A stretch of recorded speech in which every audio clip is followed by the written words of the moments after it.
Hello, everyone. So I guess we're live. It looks like we're live. Just bear with me while I get my bearings and just a couple of clicks, and we should be okay now. So, Carly, I'm so happy to have you on the call this evening, and we're going to be this evening here. By the way, I don't know where you're based in the States, right? So it must be morning or Yep. afternoon. Or okay, good. And so it's just turned 5 p.m. here, so 12 p.m. EST. And we're going to be talking about traffic and marketing and all sorts of good stuff that's to do with ultimately making money, which is what our peeps are interested in. So yeah, with that said, thanks very much for coming on. Carly, could you tell us a bit about yourself? Yes, I'm based in Austin, Texas, and I am the founder of content marketing collective Wild Idea, where we do content marketing, SEO, link building. Basically, we are driving traffic from Google onto our clients' pages. Oh, nice one. Okay, so you're all about traffic and you've mentioned SEO as well. So what is the latest with SEO these days? Because I keep seeing a lot of mixed messages. On the one hand, I know that local SEO, for example, is really hot and you get Google My Places and all that kind of thing, and you can get pretty good results. But I guess when you try to go after the competitive terms, it's still pretty tough, isn't it? Yes, our clients are mostly national clients, and they have a client base that is online. So we're not as focused on local SEO. Typically, we are going after traffic that, is pretty competitive niches.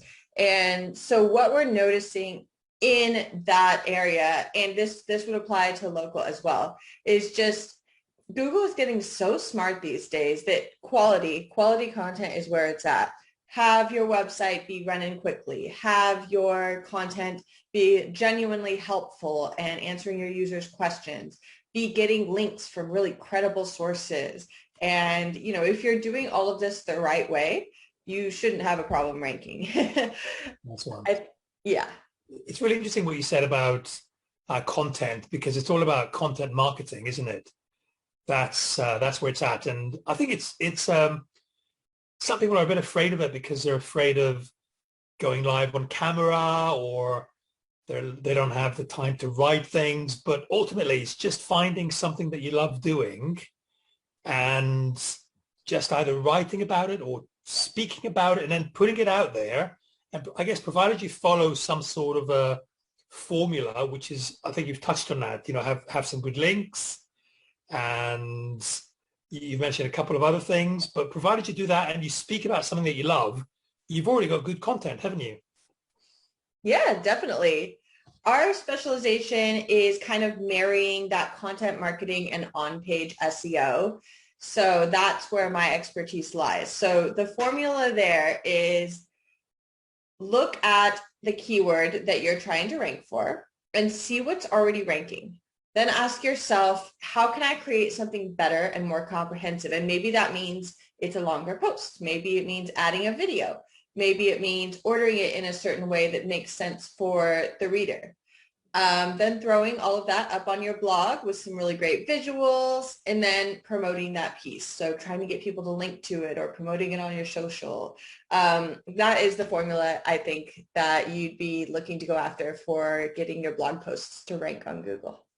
Okay, so let's talk about blog posting then, because I guess that's kind of the bullseye. That's really where, okay.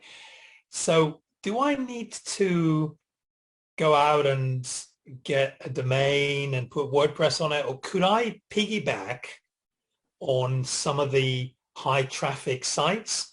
Like for example, I'm really into Substack at the moment. So I've got a kind of a blog kind of on Substack and they build my list for me. But I guess there's a few SEO things I can do. You get people on Medium. So Medium looks after your traffic. So do I need to go through the whole thing with the plugins and the design and everything, or can I just piggyback on an existing high traffic site and just put some content there? I think that depends on how you plan to funnel that traffic back to your site. Because if someone just reads your article on, say, like Medium, and then they don't take action, they don't go back to your site, it's kind of like, why did you post it? But if you have like really clear call to actions or like a really enticing bio or something that funnels them back to your site and makes them take action in a way that you want them to, then yeah, sure, post on Medium. But I'm always a fan of, attracting those people to your website and then kind of keeping them there. Yeah, and I guess what you're doing is you're building an asset, right? Because something you can sell on, something that if you've got some income, then it's something that you own. Whereas Medium or Substack, it's their asset, and all you're doing really is you're just renting it. But it's the difference between having your own house or renting an apartment, isn't it? Yeah, that's a very good point. Definitely. Yeah. Okay, so I guess a lot of the guys watching this, they're probably, I mean, you do get some guys who are pretty advanced, but a lot of people just don't really know where to start. So if I was to, if I wanted to become a blogger, like I'm doing, I'm working, I've got my own gardening company, right? And I want to become a blogger because I want to work from home and I kind of read about the laptop lifestyle and all that kind of thing. What's the first thing that I would do on my journey to making a full-time income as a blogger? I think if you are going to make a full-time living as a blogger, I would first pick a niche and I would do a little keyword research there. And I would try to see how competitive that niche is because, a lot of people want to go with, where their passions lie first. And so, if that was me, it would be travel. But Right. then I go to look at all the keywords and how saturated the travel niche is and how long it would take to build enough links to the site to where I'm starting to compete in that space. I could go for it if I have a whole bunch of time on my hands, but if I'm looking for a more of a quick fix, I'd probably want to choose a different niche. So choosing your vertical is very important if you're trying to create something that's going to make money quickly.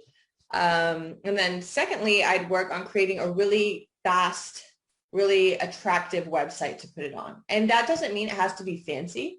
It just has to be like lean and quick because Google is favoring really user-friendly, really quick websites. So having that kind of foundation there to put your content on is going to be really important. And then, yeah, start creating content. I'd create as much content as I could, as quickly as I could, and I'd promote it all over the place. Yeah. Okay. So do you use images and videos and you put some alt tags in the images, all that kind of thing so they get found? Oh yeah, all of it. You have to do your title tags, your meta descriptions, your alt text. It's best if you have, really stunning visuals that maybe people could share, even though you can also get away with doing stock images. It kind of depends on your audience. But yeah, just working on doing those things, but also you got to kind of take on-page SEO into account, which is your headers and the way things are ordered on the page.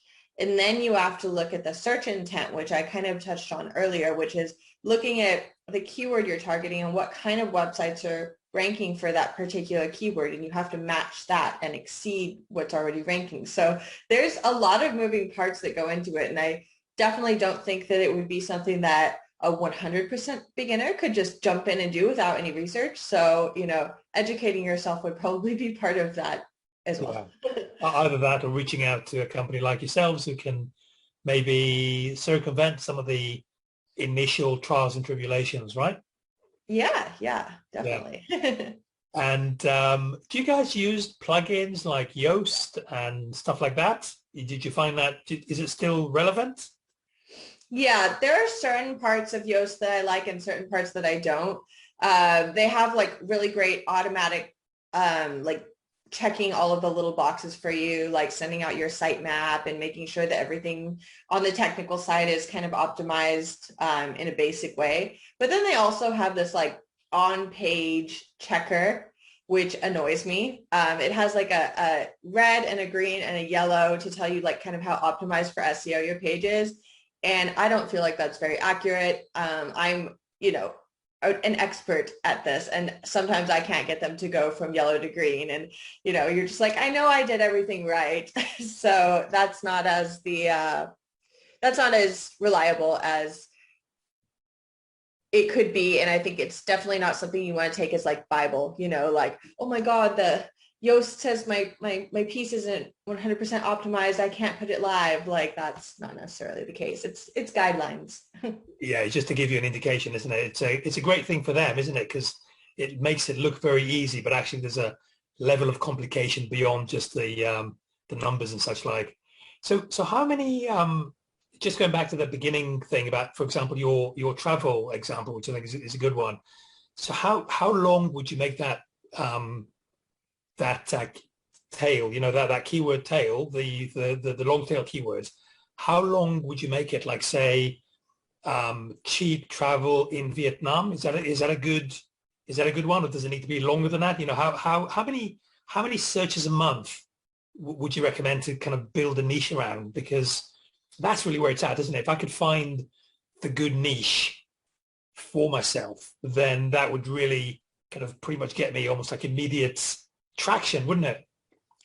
Yeah, definitely. Looking for keywords that are basically lower competition but higher search volume. And Yeah. so when you start finding those that are in the sweet spot, they do tend to be those longer tail keywords.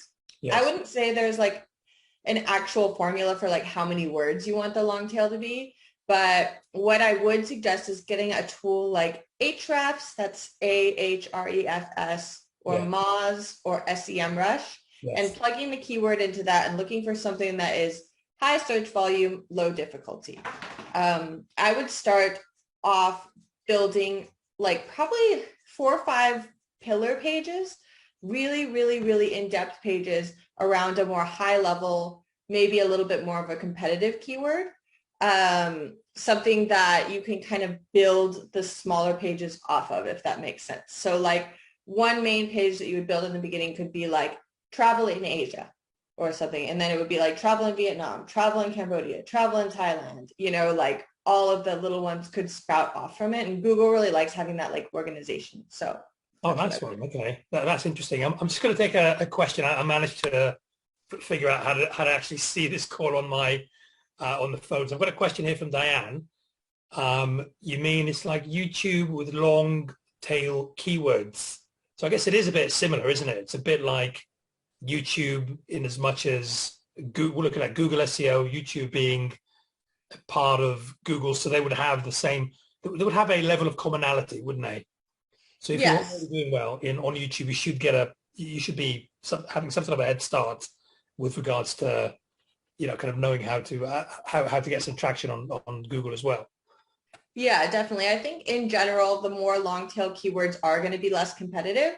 You just want to check it out and make sure they're not so low search volume that you just don't want to mess with it. If it's too long tail, it's going to be like 10 searches a month, and it's not necessarily worth building a piece for 10 searches a month. So just make sure you check into them. Yeah.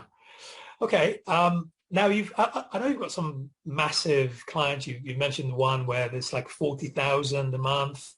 Um, I mean, what's the secret? Do they just pump content? Like, do they have a team of content creators and they do that? Or do they have any, like, some of these big boys, do they have any sort of shortcuts or any tricks that they use in order to maybe get a leg up on the rest of the competition? What's the kind of inside track?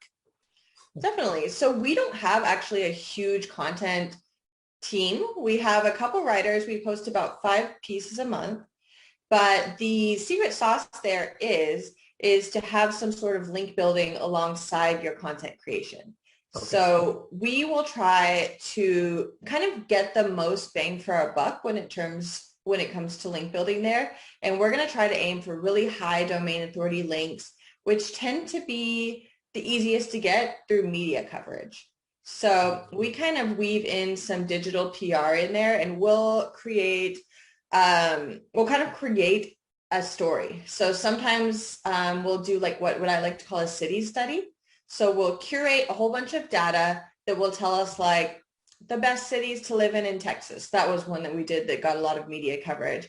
And we'll curate data like employment statistics, walkability, things like that.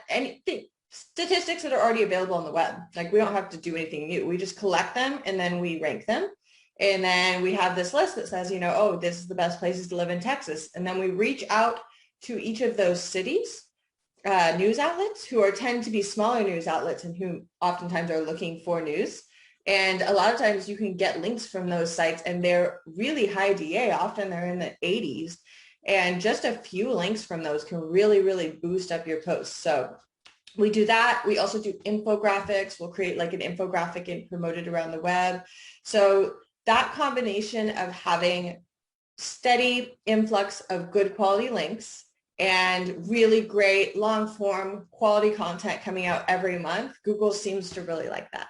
Wow, that's so cool. I just love that. So curate a bit of content, just repackage it. I just love that because I do that a lot myself with videos and stuff. I mean, everyone's trying to reinvent the wheel, right? That's something, and then they think, well, where do I get original stuff from? But really, if you put your spin on it, that's original enough, isn't it? That's the secret of content marketing, isn't it? Just to take whatever's out there and just put your spin on it, whether it's written, just write it in your own words, or if infographics, that's also going to be public domain information. Just package it in a nice sort of graphic, just make it look nice, put your link in there, and then just put it out there, and then people are going to come back to you. That's really cool.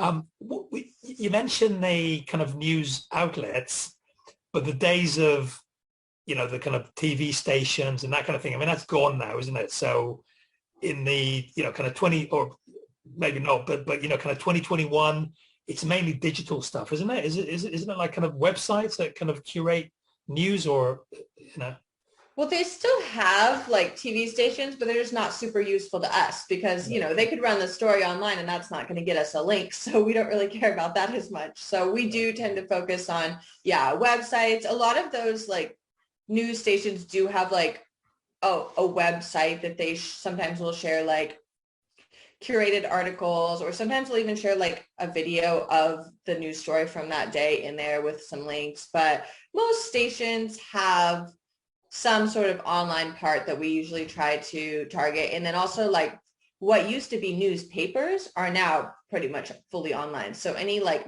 newspaper outlet, that's usually a great place to target.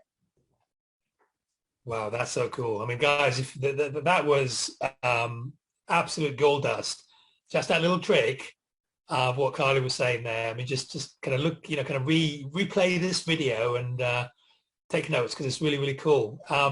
So it's interesting that links are still as relevant today as they were 10 years ago, because you can't really fib it, because, but back in the day, everyone was doing server farms and it was all spammy, but it's that kind of genuine links that can't be fibbed, right? Because they've got this intrinsic value and Google sees that, and it really, really pays dividends to anyone who's doing this. Yeah. Definitely. Google has gotten so much smarter over the last 10 years. And you used to be able to, just have like link schemes where people had like networks where they'd all link to each other. And Google has gotten so smart that it can tell when you're doing things like that. So when you are doing link building, you need to be careful to like actually do the work, like actually create a piece of content that people are going to want to link to. And then it makes the job a whole lot easier. That's amazing.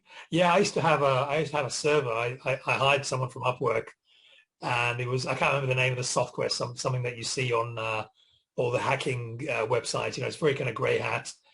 And we were doing about a few thousand of these links a day, and the server was like, it was getting so hot, it was literally like smoking, it just didn't work at all. It was just rubbish.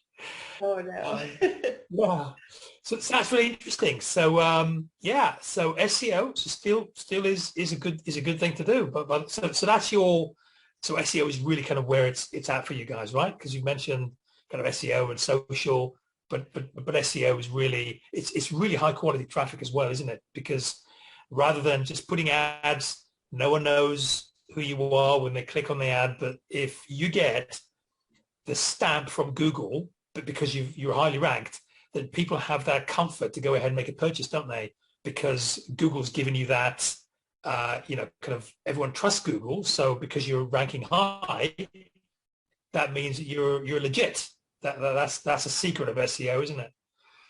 Definitely. Yeah. It's that kind of intersection of SEO and content marketing. So when you are not just trying to trick Google, when you are working with Google to create content in the form of blog articles or anything else that really builds a bond with your customer and builds trust over time, that's just some of the added benefits that come along with it. Nice one. Okay. You've frozen a little bit, by the way. I think it might be my bandwidth maybe kind of on and off. At this kind of time, all the US traffic comes in. It goes a bit slow, but hopefully it's gonna unfreeze in a minute. Okay, good. So I've got a couple more comments here from Diane. Let's see. Search websites. What are they again? Search websites. I'm not sure what you mean by that, Diane. And can you name those search websites for key? Oh, it was Ahref, wasn't it? Ahrefs. Yes. Ahrefs. And there's also Moz, and there is SEMrush. Yes. Now they're all paid, right? But they have a free option where you have a limited amount of searches. So I think Ahrefs is about maybe like $100 a month. But I think if you can do maybe 5 researches a day, something like that, and then they reset it. So Diane, just to bear in mind, they have 2 options there. So if you see the price pop up, don't worry, just go with the free option, and then that's gonna be enough when you start. And then link building, she says, yes, link building, and how to do that in the make money online niche. So that's interesting. So how to make that? So I guess, Diane, so a lot of the people watching this are in the make money online niche. They've either got consultancies where they teach people how to make money online, or they're selling affiliate offers. And I think kind of my 2 cents here would be, this is not really for affiliate offers as such, because what a lot of people do is they always promote something else. Like every week they promote something else, which is wrong. Because it's not wrong as a business model. It works when you have a list. But when you have to rely on Google, you don't want to be trying to rank every day for something else. You just want to be building an authority website around your keywords, right? Which means that basically people are buying into you as a brand, and then they would be possibly buying your kind of flagship product rather than, is that not the case? Can you? Well, I know people who do who make money through affiliate websites where they'll have like they do recommendations, like best so-and-sos, like best software for X, or best blenders. And that is a really great way to make money through Google and affiliate, because those are really, really common keywords, and people search that all the time, So I do know people definitely using SEO, link building, content marketing to further their affiliate efforts. Okay, that's good. So Diane, just to answer your question, so what Karli was saying there is basically, just think about the keywords that you're trying to rank for, create content. So how would that work with link building? Because no one's going to be interested in the latest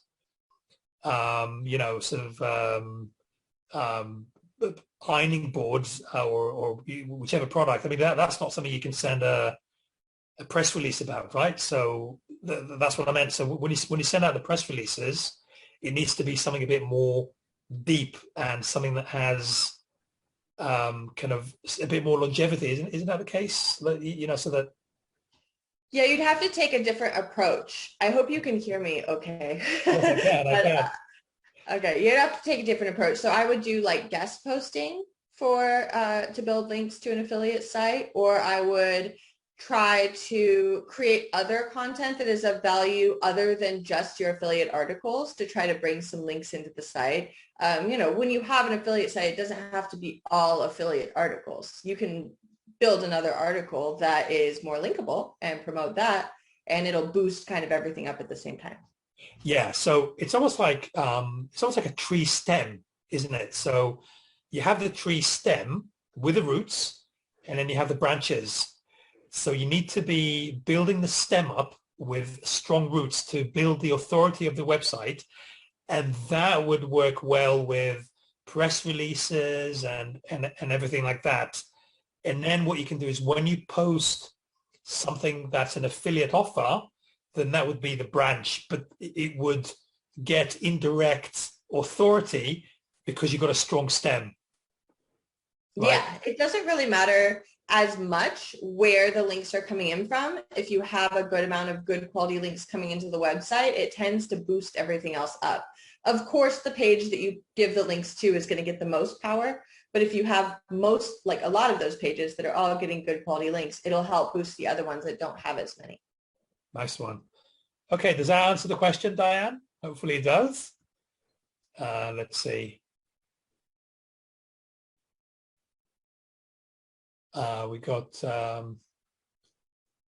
Ian McKay. He just says he's watching with me. Jose, Zoom link is not working. Jose, I don't know what you mean, mate. We're on Facebook. I think some people are trying to, because we've got this weekly call on Zoom, and so we kind of did something a bit different this week. So Jose, hopefully you can see us from where you are. And Diane says you can't do a press release for affiliate marketing. You can.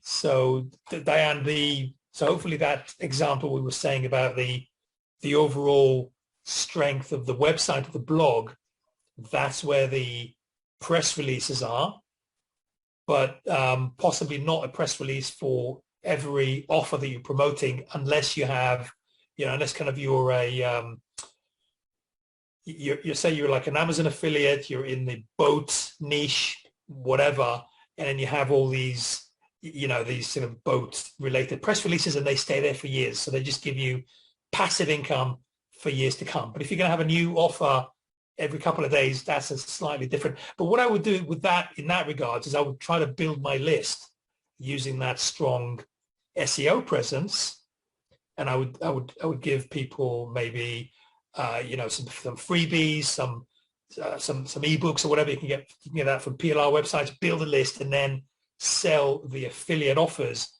using that list, rather than always trying to have a kind of a different offer on there. So maybe just kind of maybe try to balance the two, Diane. That's what I would do. Yeah, it's also good for list building, isn't it? If you've got a strong SEO presence. Definitely throw a pop-up on there with a link magnet, and there you go. Yeah, when you see people like Neil Patel and all these guys, and they have hundreds of thousands, and they've hundreds of thousands of email subscribers, and they've done that through having a very strong SEO presence. So it definitely does work. So hopefully that answers that question, Diane. So you can do it for both. And let me see if we've got any more. It's good.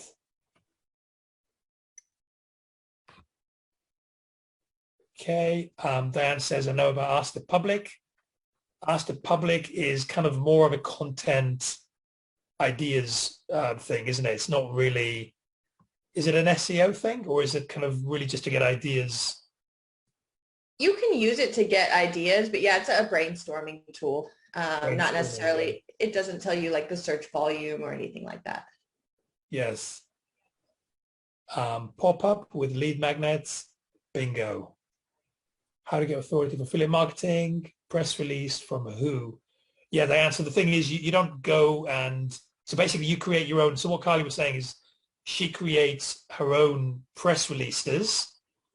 So in the example of travel, what she would do is maybe write something. The example given was that the best 10 cities to live in the US, which is something that people would really get excited about. So what I would do is in this country, as I'm sure is in your country as well, everyone's always obsessed about the property market. So how much is my house worth? So things like the top 10 real estate hotspots, I bet you that would really fly, right? So once you do that, and this is all information that's publicly available, you just collate that into a PDF document, Diane, and then you send that to local outlets. You send that to the Birmingham Post and you send that to the Croydon Observer, right? And you need to do a little bit of, sort of, you need to call them. You need to say, hey guys, I'm Diane. I've got this amazing little document that I've prepared for you. And, what do you think about it? And if you're going to be posting it on your site, would you terribly mind just linking it back to my site, to my post? And doing that is going to really rank your post high with Google, right? So that's the long and the short of it.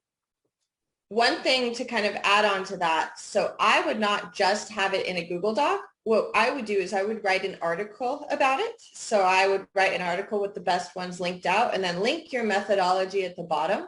But then you can send that whole article to any press that might be interested in it. And it also could potentially rank. So we did one about the best places to live in Texas, and we sent it to news people, but we also were ranking #1 for the keyword best places to live in Texas for a very long time. So people would search that, they would find our article, and they would reference it automatically without us having to even reach out to them. So if you can hit like a bunch of those check boxes in one post, that will be like a gold mine for you. Nice one. And that works in every niche, doesn't it? So because but it's interesting actually, because so the best places to live, that would interest kind of an online publication or maybe a TV station. But what about if I was to be in the fishing niche? So how would I find kind of outlets that would be interested in that? Because that's not universal. I guess I'd need to go to the actual blogs that would be dealing with fishing, and I'd be needing to write to them, right? So with the fishing niche, you could potentially do a city study. Maybe if they have some sort of data on like the best cities to catch redfish in or something like that, you could do that. And then you reach out, say it's Austin, Texas, New York City, and San Francisco. You reach out to Austin media, San Francisco media, and New York City media and say, hey, did you know your city is the best city to catch redfish in? Sometimes that, I don't know how interested they would be in that, but you could maybe reach out to fishing publications, fishing niche magazines. Maybe the sports section of, that newspaper would want to link to it. You just got to get creative. If you're finding there aren't a lot of like news outlets to pitch to for a certain link or for a certain niche, like the news way is not the only way. There are tons of other ways to build links. You can do guest posting, you can do infographics, you can do all sorts of stuff. So you really kind of have to look at it area by area and see what demand there is for information in your area, and then say, how do I get that information to people? Nice one. Okay, good. Well, we are getting a lot of questions here, so that's good. Let me just see if I got any more.